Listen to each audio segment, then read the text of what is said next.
We are met to worship the Lord, to declare his divinity and his living reality. We are met to reaffirm our love for him and our knowledge of his love for us.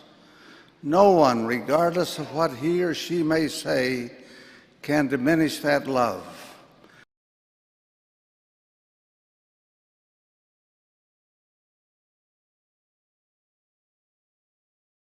And now behold, I say unto you that the right way is to believe in Christ, and deny him not. And Christ is the Holy One of Israel. Wherefore ye must bow down before him, and worship him with all your might, mind, and strength, and your whole soul.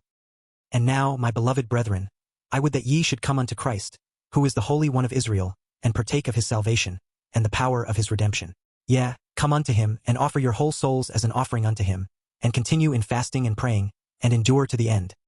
And it came to pass that he stretched forth his hand and spake unto the people, saying, Behold, I am Jesus Christ, I am the light and the life of the world. I am the God of Israel and the God of the whole earth, and have been slain for the sins of the world. And when they had all gone forth and had witnessed for themselves, they did cry out with one accord, saying, Hosanna! Blessed be the name of the Most High God. And they did fall down at the feet of Jesus, and did worship him.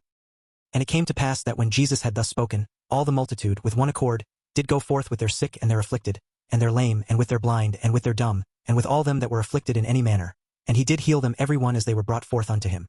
And they did all, both they who had been healed and they who were whole, bow down at his feet, and did worship him. And as many as could come for the multitude did kiss his feet, insomuch that they did bathe his feet with their tears. And while we meditated upon these things, the Lord touched the eyes of our understandings, and they were opened, and the glory of the Lord shone round about. And we beheld the glory of the Son, on the right hand of the Father, and received of his fullness, and saw the holy angels, and them who are sanctified before his throne, worshipping God, and the Lamb, who worship him forever and ever. Verily thus saith the Lord unto you of my church in Zion, for thus it shall be called, and unto all the elders and people of my church of Jesus Christ of Latter-day Saints, scattered abroad in all the world. For thus shall my church be called in the last days, even the church of Jesus Christ of Latter-day Saints. Verily I say unto you all, arise and shine forth, that thy light may be a standard for the nations. Therefore I command you to build a house unto me, for the gathering together of my saints, that they may worship me. I bear my humble witness that God lives, that Jesus Christ was his only begotten Son in the flesh, that the biblical account of his birth and life is true and not fictitious, that however much we may proclaim our admiration of his attributes and his teachings, that above all his mission was divine, that we cannot truly worship him without recognition of his sovereignty and his lordship. I am happy to kneel at the throne of his power and give to him my allegiance and feeble effort for the establishment of his kingdom in the earth. Here today we declare his beloved Son, and here today we worship him and give praise and honor and glory.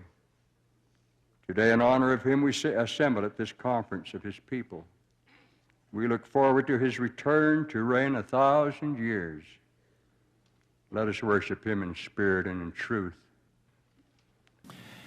As I contemplated my own calling and the callings of millions of others already in service, I was led to consider this question: why do we serve?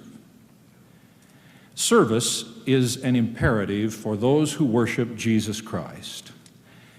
He is the Savior and the Redeemer of the world. I believe in him. I declare his divinity without equivocation or compromise. I love him. I speak his name in reverence and wonder. I worship him as I worship his Father, in spirit and in truth. I thank him and kneel before his wounded feet and hands and side, amazed at the love he offers me. My beloved brethren and sisters, we welcome you most warmly to this general conference, which has become a great world conference of the church. We are met to worship the Lord, to declare his divinity and his living reality. We are met to reaffirm our love for him and our knowledge of his love for us. No one, regardless of what he or she may say, can diminish that love. There are some who try. For instance, there are some of other faiths who do not regard us as Christians. That is not important. How we regard ourselves is what is important. We acknowledge without hesitation that there are differences between us. Were this not so, there would have been no need for a restoration of the gospel. Are we Christians? Of course we're Christians.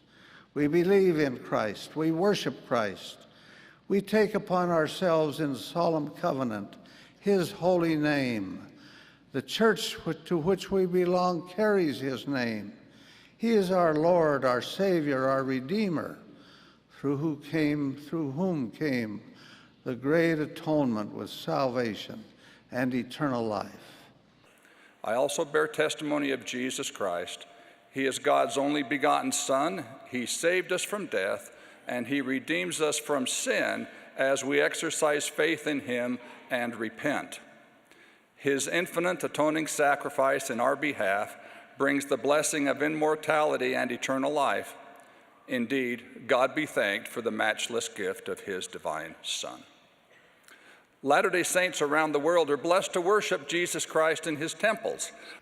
Like a guiding star in a clear, dark sky, Jesus Christ lights our way. He came to earth in a humble stable. He lived a perfect life. He healed the sick and raised the dead. He was a friend to the forgotten. He taught us to do good, to obey, and to love one another. He was crucified on a cross, rising majestically 3 days later, allowing us and those we love to live beyond the grave. With his incomparable mercy and grace, he took upon himself our sins and our suffering, bringing forgiveness as we repent and peace in the storms of life. We love him. We worship him. We follow him. He is the anchor of our souls.